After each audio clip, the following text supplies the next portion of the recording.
Hello दोस्तों, स्वागत है आप सभी का एग्ज़ाम टाइम में। मेरा नाम प्रियंका पाठक। दोस्तों, हम पिछली वीडियो में नीति आयोग को पढ़ चुके थे, पर एक करेक्शन करवाना था जिसमें थर्ड का जो आंसर है, योजना आयोग की स्थापना की गई थी, तो इसका आंसर है सी, संघीय मंत्री परिषद द्वारा एक विशेष प्रस्ताव पारित करके। यह इसका सही आंसर होगा। और फर्स्ट जो क्वेश्चन है इसका आंसर सी है, जो गलत बोल दिया था। इसमें 1 जनवरी 2015 है और योजना आयोग की स्थापना 15 मार्च 1950 को की गई थी। तो दोस्तों, ये इसको आप थर्ड आंसर को सी है जो सुधार लीजिएगा। चलिए आगे देखते हैं। तो नीति आयोग हमारा कंप्लीट हो गया है। अब हम आज देखेंगे अपना नेक्स्ट आयोग, जो है राष्ट्रीय या राज्य मानवाधिकार आयोग। तो दोस्तों, इसके हम सारे प्रश्नों को सॉल्व करेंगे। तो पहला प्रश्न है, राष्ट्रीय मानवाधिकार आयोग की स्थापना किस तिथि को की गई थी। ये फर्स्ट क्वेश्चन और सेकंड क्वेश्चन पिछली वीडियो में पूछा था, जिसमें बुलबुल और ओम प्रकाश जो बच्चे हैं इन्होंने सही आंसर दिया कमेंट बॉक्स में, तो वेरी गुड। तो फर्स्ट का आंसर जो है वो है बी, 12 अक्टूबर 1993, 12 अक्टूबर 1993 को राष्ट्रीय मानवाधिकार आयोग की स्थापना की गई थी। राष्ट्रीय मानवाधिकार का मुख्यालय जो है वो नई दिल्ली में है। तो इस फर्स्ट का आंसर बी और सेकंड का आंसर ए बिल्कुल सही है। आगे देखते हैं। अगला क्वेश्चन है, अंतर्राष्ट्रीय मानवाधिकार दिवस कब मनाया जाता है। तो इसका सही आंसर है डी, 10 दिसंबर को मनाया जाता है। अगला क्वेश्चन, भारत के राष्ट्रीय मानवाधिकार के विषय में निम्नलिखित कथनों पर विचार कीजिए। तो देखिए, पहला कथन है कि इसका अध्यक्ष अनिवार्य रूप से भारत के सेवानिवृत्त मुख्य न्यायमूर्ति होने चाहिए। तो ये बिल्कुल सही है। आगे देखते हैं। अगला कथन हमारा है कि इसके प्रत्येक राज्य में राज्य मानवाधिकार आयोग के नाम की संस्थापनाएं हैं। ये गलत है।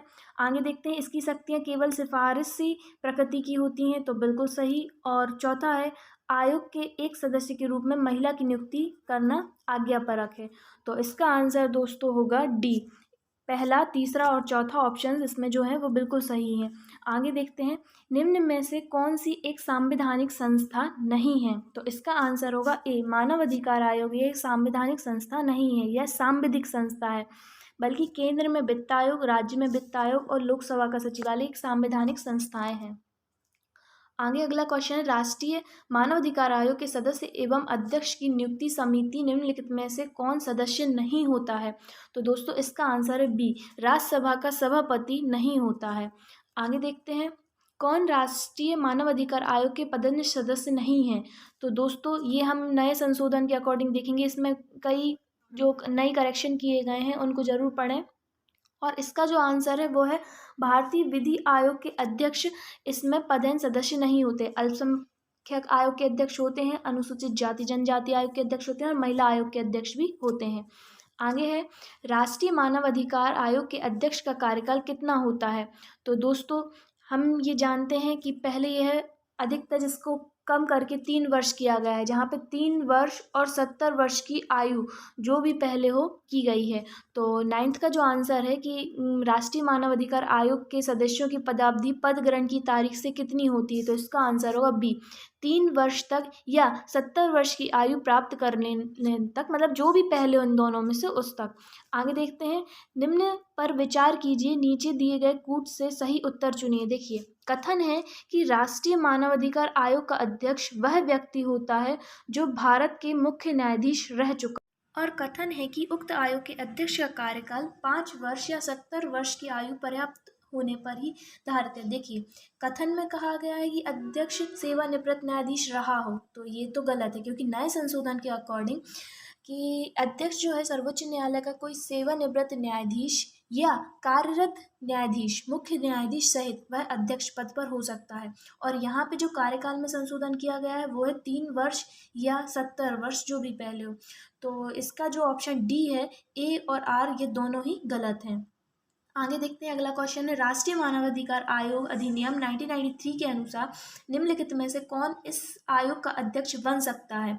तो देखिए, हम जानते हैं कि जो अब नया संशोधन है उसके अनुसार जैसे पहले होता, तो इसका आंसर क्या होता कि उच्चतम न्यायालय का कोई भी सेवानिवृत्त न्यायाधीश। पर अब सेवानिवृत्त के साथ साथ कार्यरत न्यायाधीश भी है, तो यहाँ पे ऑप्शन नहीं है, तो हम ये क्वेश्चन को कैंसिल करते हैं। तो इसका जो आंसर है वो आप सुनिए कि सर्वोच्च न्यायालय का कोई भी सेवानिवृत्त या कार्यरत न्यायाधीश इसका अध्यक्ष होता है। और सदस्यों, इसकी जो दोस्तों इसकी जो संरचना है वो देखिए, एक अध्यक्ष होता है, 5 पूर्णकालिक सदस्य होते हैं और 7 इसके सदस्य होते हैं। तो ये एक बहुसदस्यीय निकाय है। चलिए आगे देखते हैं। भारतीय दंड संहिता की धारा 175, 178, 179, 180 और धारा 228 में वर्णित अपराध से संदर्भ में मानवाधिकार आयोग को समझा जाता है। तो ये देखिए मतलब इसको कैसी शक्तियाँ प्राप्त होती हैं, तो ये आयोग जो है इसे सिविल न्यायालय की शक्तियाँ प्राप्त होती हैं। अर्थात इन सभी धाराओं में जो मानवाधिकार आयोग है वो सिविल न्यायालय के समान कार्य करता है। आगे देखते हैं। सशस्त्र बलों के सदस्यों द्वारा मानव अधिकारों के अतिक्रमण की शिकायत के बारे में आयोग स्वप्रेरणा से या किसी अर्जी की प्राप्ति पर, तो ये क्या करते हैं, ये केंद्र सरकार से रिपोर्ट मांग सकते हैं। ठीक है, आगे देखेंगे। अगला इसका आंसर होगा सी। अगला क्वेश्चन है, निम्न में से किस एक परिस्थिति अन्य तीनों से भिन्न है। मतलब ये जो आयोग वर्णित दिए गए हैं, तो देखिए ए, बी और डी हैं, ये तीनों ही संवैधानिक निकाय है, पर जो ऑप्शन सी है वो राष्ट्रीय मानवाधिकार, यह एक सांविधिक निकाय है, तो ये इन तीनों से भिन्न है। आगे देखेंगे। मानवाधिकार संरक्षण अधिनियम 1993 का उद्देश्य था, मतलब इसका क्या उद्देश्य था, इसे क्यों लाया गया, तो ये मानवाधिकारों का बेहतर संरक्षण बिल्कुल प्रदान करे और मानवाधिकार सुरक्षा आयोग का गठन करने के लिए, राज्य में मानवाधिकार सुरक्षा आयोग का गठन करने के लिए। तो देखिए ऑप्शन डी जो है इसका आंसर होगा उपयुक्त सभी।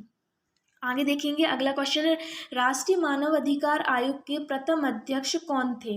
दोस्तों ये बहुत इंपॉर्टेंट क्वेश्चन है और इसका जो आंसर है वो है न्यायमूर्ति रंगनाथ मिश्रा, तो इसका आंसर होगा ए।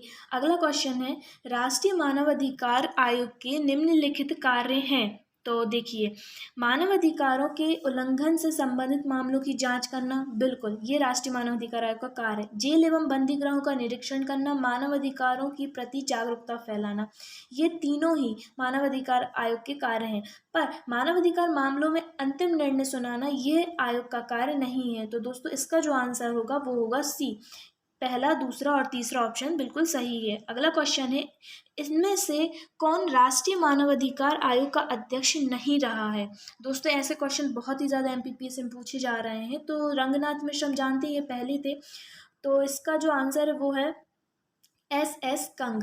देखिए दोस्तों हमें एक बार इन सभी को रीड करना ही है, जैसे कि पहले न्यायमूर्ति रंगनाथ मिश्र हैं, फिर वेंकट चलैया जो हैं ये सेकंड हैं, उसके बाद JS वर्मा, A आनंद ये 4th नंबर पे रहे हैं, Shivraj B Patil, Rajendra Babu, Govind Prasad Mathur, KG Balakrishnan, G Joseph और अभी न्यायमूर्ति HL दत्तू। दोस्तों वर्तमान में भी ये परिवर्तन आए हैं, तो इनको भी करंट से अपडेट करते हुए देखते रहें। आगे देखते हैं। अगला क्वेश्चन है, राष्ट्रीय मानवाधिकार को इनमें से कौन सी शक्ति प्राप्त है। तो देखिए हम जानते हैं कि जो सिविल न्यायालय है इनकी शक्तियां तो इनको प्राप्त हैं। ठीक है, अब देखिए कि जैसे दीवानी मामले हुए, रिकॉर्डिंग मांगने की शक्ति हुई, जांच करने की शक्ति और फौजदारी न्यायालय की शक्तियां। तो इसमें से जो ऑप्शन अपना ये क्वेश्चन नंबर हमारा 19, तो इसका आंसर है सी, केवल 1, 2 और 3। इसकी फौजदारी न्यायालय के समान शक्तियां बिल्कुल नहीं है। रिकॉर्ड, दीवानी यहाँ सिविल न्यायालय ही है और जांच करने की शक्ति प्राप्त है। आगे देखते हैं। अगला क्वेश्चन है, राष्ट्रीय मानवाधिकार आयोग इनमें से किन मामलों की जांच कर सकता है। देखिए दोस्तों ऐसे मामले जिसको घटित हुए 1 वर्ष से कम का समय हुआ है, ऐसे ही मामले राष्ट्रीय मानवाधिकार आयोग द्वारा जांच में संज्ञान में मंगाए जा सकते हैं। अगला क्वेश्चन है, राष्ट्रीय मानवाधिकार आयोग के बारे में निम्न तथ्यों पर विचार करें। तो देखिए पहला ऑप्शन है कि आयोग द्वारा की गई अनुशंसा सलाहकारी प्रकृति की होती है, तो पहला ऑप्शन तो हमारा सही था। दूसरा है आयोग का सरकार की दी गई सलाह बाध्यकारी प्रकृति की होती है, तो ऐसा बिल्कुल नहीं है, ये कथन गलत है। आयोग के सैन्य बलों के द्वारा मानवाधिकार हनन के मामले की जांच करने की शक्ति प्राप्त है, यह भी कथन गलत है। चौथा है आयोग को सिविल न्यायालय की शक्तियाँ प्राप्त है, ये बिल्कुल सही है। तो दोस्तों हम देखते हैं इसका आंसर होगा डी। पहला और चौथा जो ऑप्शन है हमारा बिल्कुल सही है। आगे देखते हैं। अगला क्वेश्चन है, राष्ट्रीय मानवाधिकार आयोग निम्नलिखित में से मामलों की शिकायत पर जांच कर सकता है। देखिए स्वप्रेरणा से ये कर सकते हैं, पीड़ित पक्ष की शिकायत पर भी कर सकते हैं, या किसी तीसरे पक्ष मतलब अपराधीकर्ता और जो तीसरा होता है जिसके साथ अपराध हो रहा होता है उसका रिलेटिव होते हैं, ये सारे जो तीसरे पक्ष कहलाते हैं, इनकी शिकायत करने पर भी राष्ट्रीय मानवाधिकार शिकायतों की जाँच कर सकता है। तो इसका जो आंसर होगा वो होगा डी, मतलब ऑप्शन 1, 2, 3 तीनों ही सही हैं। अगला क्वेश्चन है, राष्ट्रीय मानवाधिकार आयोग के पदन सदस्यों में से निम्न में से किस एक आयोग का अध्यक्ष शामिल नहीं होता है। देखिए दोस्तों, हमने अभी देखा था कि एक अध्यक्ष होते हैं, इसमें 5 सदस्य होते हैं पूर्णकालिक, और जो 7 सदस्य होते हैं पदेन, वो कौन कौन होते हैं। उसमें पहला एक अल्पसंख्यक आयोग होते हैं, राष्ट्रीय मानवाधिकार आयोग के अध्यक्ष होते हैं, राष्ट्रीय अनुसूचित जाति आयोग के अध्यक्ष होते हैं, राष्ट्रीय अनुसूचित जनजाति आयोग के अध्यक्ष होते हैं, पिछड़ा वर्ग आयोग, बाल संरक्षण आयोग और दिव्यांग व्यक्तियों के लिए मुख्य आयुक्त। ये 7 जो होते हैं यह पदेन सदस्य होते हैं।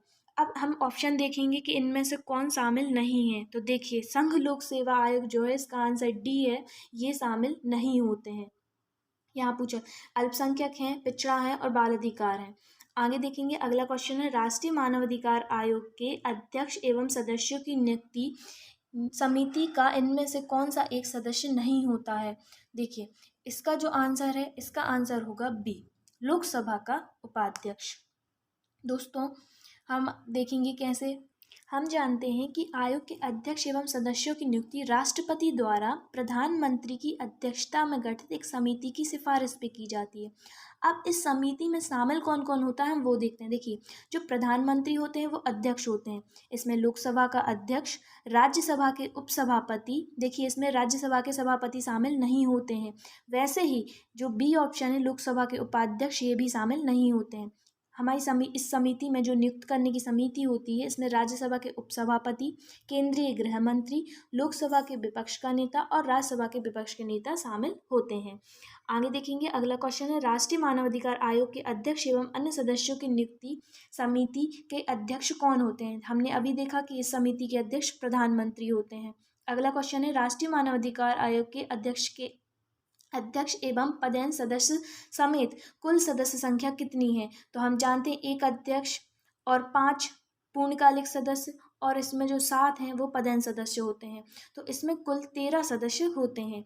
आगे देखेंगे, तो अगला क्वेश्चन है राष्ट्रीय मानव अधिकार की अध्यक्ष समेत सदस्य संख्या और पदेन सदस्यों को हटाकर कितनी होती है। देखिए, ये बहुत इंपॉर्टेंट है, सभी याद कर लेंगे कि कुल 13 सदस्य होते हैं। पर देखिए, ध्यान से देखिए इस क्वेश्चन को, इसमें पूछा गया है कि अध्यक्ष समेत सदस्य संख्या पदेन सदस्यों को हटाकर।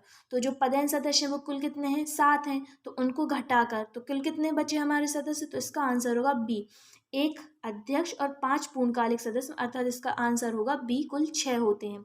अगला क्वेश्चन है राष्ट्रीय मानवाधिकार आयोग के अध्यक्ष एवं अन्य सदस्यों की नियुक्ति समिति में कितने सदस्य होते हैं। तो इसका आंसर होगा 6, इसमें 6 सदस्य होते हैं। अगला क्वेश्चन है राज्य मानवाधिकार आयोग के अध्यक्ष एवं सदस्यों का कार्यकाल कितने वर्ष का होता है। दोस्तों, इसका आंसर होगा ए, जो अभी नया संशोधन हुआ है, इसमें 3 वर्ष कर दिया गया, 5 वर्ष के स्थान पर 3 वर्ष या 70 वर्ष, जो भी पहले हो। और दोस्तों, अध्यक्ष एवं सदस्यों की जो सेवा शर्तें हैं उसका निर्धारण जो है वह केंद्र सरकार द्वारा किया जाता है, ये भी याद रखना है। अगला क्वेश्चन है राज्य मानवाधिकार आयोग के अध्यक्ष एवं सदस्यों की नियुक्ति कौन करता है। तो राज्य मानवाधिकार आयोग, तो इसका आंसर होगा सी, राज्य सरकार के द्वारा की जाती है। हम देखते हैं अगला क्वेश्चन है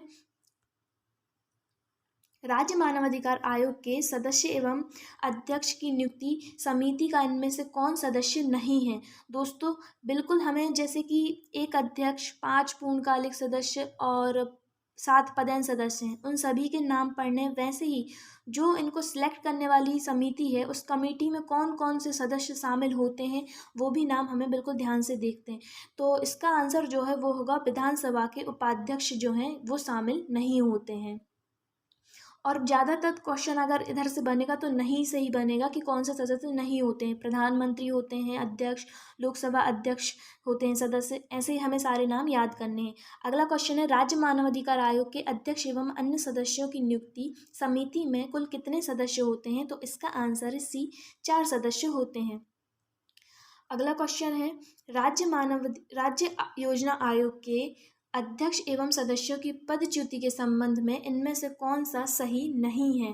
दोस्तों देखिए, कौन सा कथन सही नहीं है। तो इसका आंसर है ए, वह राज्यपाल को संबोधित कर अपना त्याग पत्र दे सकता है, ये कथन सही नहीं है। हम देखेंगे इसमें राज्य मानवाधिकार आयोग के जो सदस्य और अध्यक्ष हैं इनकी नियुक्ति राज्यपाल के द्वारा तो की जाती है, पर उन्हें हटाने का अधिकार जो है केवल राष्ट्रपति के पास है, ना कि राज्यपाल के पास। तो हमारा जो आंसर है सी ए इसका आंसर है, जो वह राज्यपाल को संबोधित कर अपना त्यागपत्र दे सकता है, ये गलत है। अगला क्वेश्चन है, राज्य आयोग के अध्यक्ष एवं सदस्यों की पदावधि के संबंध में इनमें से कौन सा कथन सही है? तो दोस्तों इसका आंसर बिल्कुल है 3 वर्ष की अवधि पद ग्रहण करें या 70 वर्ष तक पद। तो कौन सा कथन सही नहीं है पूछा गया है यहाँ पर, तो इसका आंसर होगा ए, ये 5 वर्षों की अवधि के लिए पद धारण करते हैं, ये ऑप्शन जो है वो गलत है। अगला क्वेश्चन है, मध्य प्रदेश राज्य मानवाधिकार आयोग के वर्तमान अध्यक्ष कौन है? दोस्तों इसका आंसर होगा बी, नरेंद्र कुमार जैन। देखिए मध्य प्रदेश राज्य मानव अधिकार आयोग जो है उसके अध्यक्ष है नरेंद्र कुमार जैन वर्तमान में, और इसके प्रथम अध्यक्ष थे हबीबुल्ला। देखिए पर जो राष्ट्रीय मानव अधिकार आयोग है उसमें कुछ परिवर्तन आया है। देखिए जो करंट अपडेशन है वो आप अपने नोट्स में भी कर लीजिएगा। इसमें न्यायमूर्ति प्रफुल्ल चंद्र पंत ने 25 अप्रैल 2021 को शपथ ग्रहण की है। तो जो राष्ट्रीय मानवाधिकार आयोग के अध्यक्ष हैं वो प्रफुल्ल चंद्र पंत हैं। आगे देखेंगे हम, अगला क्वेश्चन है तो इसका आंसर जो है वो बी होगा। चलिए आगे है, राज्य मानव अधिकार आयोग के सदस्य के रूप में उच्च न्यायालय का कोई आसीन न्यायाधीश या कोई आसीन जिला न्यायाधीश किसके परामर्श के पश्चात नियुक्त किया जाता है? तो देखिए राज्य में हम नियुक्ति जो है वो की जाती है संबंधित राज्य के उच्च न्यायालय के मुख्य न्यायाधीश की जो परामर्श है उसके बाद ही उन्हें नियुक्त किया जाता है। तो इसका आंसर होगा बी। अगला क्वेश्चन है, राज्य आयोग का प्रत्येक सदस्य एवं मानवाधिकार संरक्षण अधिनियम के अधीन कृत्यों का प्रयोग करने के लिए आयोग या राज्य आयोग द्वारा नियुक्ति या प्राधिकृत प्रत्येक अधिकारी समझा जाता है। तो यह लोक सेवक के समान ही समझा जाता है। इसका आंसर होगा बी। ठीक है दोस्तों, आगे देखेंगे हम, अगला क्वेश्चन जो है, राज्य मानवाधिकार आयोग के अध्यक्ष एवं सदस्यों की नियुक्ति इनमें से की जाती है? तो इसका आंसर होगा बी, राज्यपाल के द्वारा की जाती है। अगला क्वेश्चन है, राज्य आयोग के अध्यक्ष के पद पर हुई रिक्ति की दशा में किसी एक सदस्य को अध्यक्ष के रूप में कार्य करने के लिए प्राधिकृत करने की शक्ति किसके पास है? जैसे कि अगर अध्यक्ष का पद खाली है और उन सदस्यों में से भी कोई भी वरिष्ठ अधिकारी को अगर अध्यक्ष बनाना है तो ये किसके द्वारा किया जाता है? तो ये आंसर होगा डी, राज्यपाल के द्वारा किया जाता है, क्योंकि हम यहाँ पर राज्य आयोग की बात कर रहे हैं। तो इसका आंसर होगा डी। अगला क्वेश्चन है, राज्य आयोग अपना वार्षिक प्रतिवेदन किसके समक्ष प्रस्तुत करते हैं? तो यह अपना वार्षिक प्रतिवेदन राज्य सरकार के समक्ष प्रस्तुत करते हैं।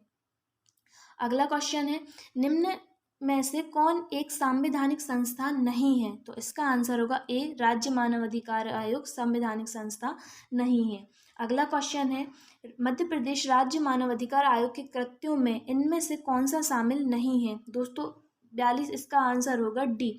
देखिए उपयुक्त मामलों पर की गई शिकायत सही पाए जाने पर दंडात्मक कार्यवाही का आदेश पारित करना यह आयोग के पास नहीं है अधिकार। अगला क्वेश्चन है तो इसका आंसर होगा डी। अगला क्वेश्चन है, राष्ट्रीय मानवाधिकार आयोग के प्रथम अध्यक्ष कौन है? तो इसका आंसर है ए, न्यायमूर्ति रंगनाथ। और अगर पूछा जाए कि वर्तमान अध्यक्ष कौन है तो वह है न्यायमूर्ति प्रफुल्ल चंद्र पंत। अगला क्वेश्चन है, मानव अधिकार किसी भी सुसंस्कृत समाज की उन्नति के लिए होते हैं, यह मूल आधार होते हैं। तो आंसर सी इसका सही होगा। अगला क्वेश्चन है कि मानवाधिकार संरक्षण अधिनियम 1993 के तहत राज्य मानवाधिकार आयोग के लिए इनमें से कौन अध्यक्ष की नियुक्ति करता है? तो दोस्तों यहाँ पूछा है राज्य में, तो इसका आंसर होगा बी, राज्यपाल के द्वारा किया जाता है। अगला क्वेश्चन है, स्वतंत्रता महिला एवं पुरुषों के हृदय में निवास करती है, यह कथन किसका है? दोस्तों बहुत इंपॉर्टेंट क्वेश्चन है और इसका आंसर है सी, पालकीवाला का है। अगला क्वेश्चन है कि क्या आपके विचारों के अनुसार सामाजिक नियोक्ताएं लागू करना मानव अधिकार का अतिलंघन है? तो इसका आंसर होगा ए, हाँ। अगला क्वेश्चन है, क्या लोक हितवाद के माध्यम से मानव अधिकारों को संरक्षण संभव है? तो इसका आंसर होगा ए, संभव है। अगला क्वेश्चन है, निम्नलिखित में से कौन सा कथन उचित नहीं है? तो मानवाधिकारों का शोषण के विरुद्ध प्रदत्त अधिकार ये सही है। तो इसका जो ऑप्शन बी है, संगठन बनाना, यह इसका आंसर होगा कि यह कथन उचित नहीं है। अगला क्वेश्चन है, तो अगला हम देखते हैं अगले पेज पर, अगला क्वेश्चन है कि भारतीय संविधान के अंतर्गत मानव अधिकारों को इनमें से किस रूप में सम्मिलित किया गया है। तो दोस्तों इसका आंसर होगा बी, मूलभूत अधिकार के रूप में। हम जानते हैं कि जो संविधान का भाग 3 है, जिसमें अनुच्छेद 12 से 35 के मध्य मूल अधिकारों का वर्णन है, तो यही हमारे संविधान में मानव अधिकारों के रूप में सम्मिलित किए गए हैं। दोस्तों आज की वीडियो में हम यहीं तक देखते हैं, आगे हम देखेंगे अगली वीडियो में। और इसको जो राष्ट्रीय मानवाधिकार आयोग है, इसको हम 100+ क्वेश्चंस में कंप्लीट करेंगे, तो इसको आपको 2 वीडियो में देखना है। दोस्तों इस वीडियो को लाइक करना ना भूलें, शेयर करें, और जो अगला क्वेश्चन है इसका आंसर कमेंट बॉक्स में देना ना भूलें।